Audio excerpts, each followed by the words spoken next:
उत्तरकाशी में rescue operation की रणनीति बदली। बीआरओ ने पहाड़ी के ऊपर रास्ता बनाने के लिए भेजे मजदूर, तो बड़ी संख्या में पहुंच रहे मजदूर। बात हो चुकी है और इसी के साथ में एक उम्मीद भी कि आखिरकार चारों तरफ से जो काम अब यहाँ पर शुरू किया गया है, क्या उससे कोई बड़ी सफलता हासिल होने वाली है। ऊपर पहाड़ी पर आप देख सकते हैं जेसीबी मशीन रास्ता बनाने का काम लगातार कर रही है। मशीनों के जरिए और मैनुअली भी आपको जाते हुए ये तमाम मजदूर यहाँ पर नजर आ जाएंगे। इसके साथ टनल की भी तस्वीर हम आपको दिखा रहे हैं कि अंदर भी जो प्रशासन के लोग हैं वो मौजूद हैं। उत्तरकाशी टनल में फंसे लोगों को निकालने के लिए रेस्क्यू ऑपरेशन हुआ तेज। दूसरे प्लान के तहत लोगों को निकालने की तैयारी है। तस्वीरें सामने आई। उत्तरकाशी में रेस्क्यू ऑपरेशन का आज 8वां दिन, तो निर्माणाधीन सुरंग में भूस्खलन के बाद टनल में फंसे 41 मजदूर। मौके पर एनडीआरएफ एसडीआरएफ की कई टीमें मौजूद। उत्तरकाशी में ऑगर मशीन से चलाया जा रहा है रेस्क्यू अभियान। टनल में खुदाई के दौरान चट्टानें बन रही है चुनौती। पाइप के जरिए मजदूरों को पहुंचाया जा रहा है ऑक्सीजन और खाना पानी। उत्तरकाशी में सुरंग की पहाड़ी पर रेस्क्यू टीम ने की मार्किंग, तो अब पहाड़ खोदकर मजदूरों को निकालने की तैयारी। हलाल सर्टिफिकेशन पर बीजेपी प्रवक्ता का बयान। शिकायत के बाद सीएम योगी ने लिया एक्शन। यूपी में हलाल सर्टिफिकेशन वाले प्रोडक्ट पर बैन। एक फर्जीवाड़ा करके धन की उगाही की जा रही थी। सांप्रदायिक भावनाएं भड़काने का प्रयास किया जा रहा था। शिकायत मिली, एफआईआर दर्ज हुई और योगी सरकार ने अब कठोर एक्शन लेते हुए उत्तर प्रदेश की सीमा में हर प्रकार के हलाल प्रोडक्ट्स पर बैन कर दिया है। हलाल सर्टिफिकेशन पर सपा प्रवक्ता का बयान। अफसर कर रहे सीएम योगी को गुमराह, सरकार पर व्यापार विरोधी होने का आरोप लगाया। तो ये सरकार के पास अब कोई एजेंडा नहीं है। ध्यान को डाइवर्ट करने के लिए हलाल हराम की जो बातें आ रही हैं, ये बिला वजह बातें हैं। हलाल सर्टिफिकेशन पर बीजेपी नेता मनजिंदर सिंह सिरसा का बयान। हमारे लिए हलाल खाना पहले से पाप, यूपी ही नहीं पूरे देश में हो बैन। हमारे लिए तो हलाल खाना वैसे ही पाप है, तो हमें तो किसी भी तरीके का उसके आसपास जाना भी पाप है। सरकार को इन सारी चीज़ों के ऊपर, खाली यूपी में ही नहीं देश भर में इन सारी चीज़ों के ऊपर चिंता करनी चाहिए।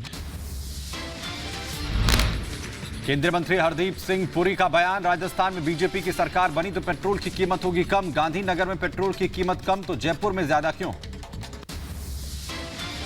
राजस्थान में पेट्रोल का दाम वही होगा जो बाकी देश में है। कम से कम 11 रुपए 80 पैसे पर लीटर तो एकदम कम आएगा। अगर गांधीनगर में 96 रुपीज का पेट्रोल 1 लीटर बिक सकता है तो राजस्थान में जयपुर में क्यों नहीं बिक सकता? मथुरा पहुंचे मुख्यमंत्री योगी आदित्यनाथ। बांके बिहारी मंदिर में की पूजा अर्चना। लखनऊ में सीएम योगी आदित्यनाथ ने खालसा चौक का किया उद्घाटन। चौक के उद्घाटन से जाम की समस्या से मिलेगी निजात। दिल्ली के पर्यावरण मंत्री गोपाल राय का बयान। पिछले 2 दिनों से प्रदूषण के स्तर में सुधार हुआ है। दिल्ली में जीआरएपी 4 की पाबंदियों को हटाया गया। प्रदूषण का स्तर कम होने की वजह से कल सीएक्यूएम ने commission for air quality management की तरफ से डायरेक्शंस आया कि ग्रैप 4 की जो पाबंदियां थीं उनको हटा लिया गया। एमपी के सागर में चुनावी रंजिश में कांग्रेस प्रत्याशी पर फायरिंग। कांग्रेस प्रत्याशी ने बीजेपी प्रत्याशी पर फायरिंग करने का लगाया। यूपी के एटा में दबिश देने गई पुलिस पर लगे गंभीर आरोप। पुलिस पर युवक से मारपीट करने के बाद छत से फेंकने का आरोप लगा।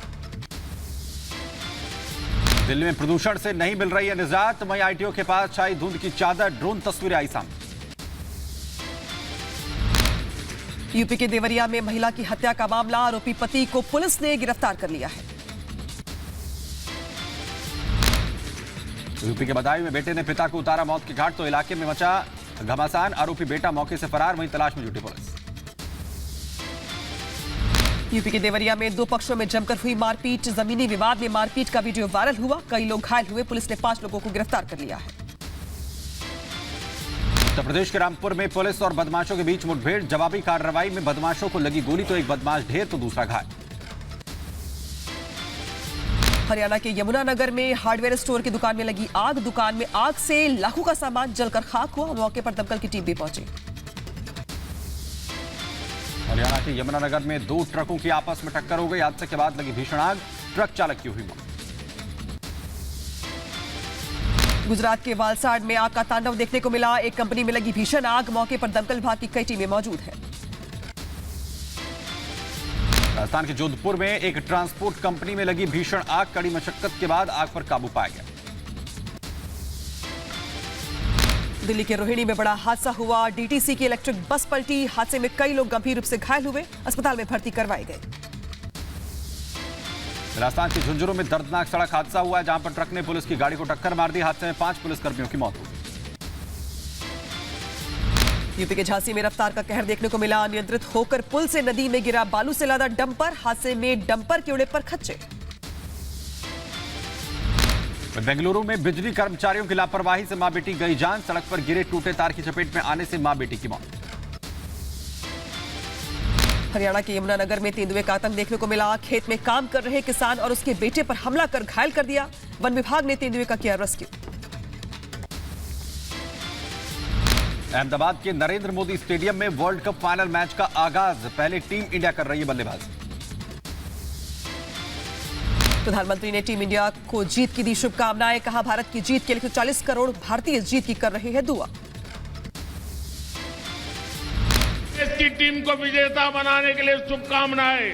अब आप नीचे रखिए। हिंदुस्तान जीतेगा। हाथ हिंदुस्तान रखिए। स्कूली बच्चों में वर्ल्ड कप को लेकर दिखा जोश। वर्ल्ड कप को लेकर लगाए नारे। कहा, यह वर्ल्ड कप हमारा है।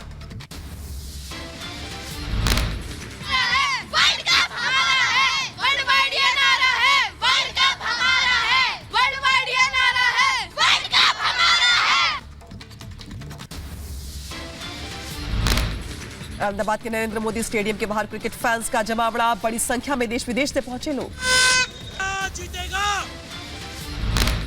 अहमदाबाद में क्रिकेट प्रेमियों का जोश आई। नरेंद्र मोदी स्टेडियम के बाहर बड़ी संख्या में एकजुट हुए लोग तो भारत माता की जय के लगाए नारे।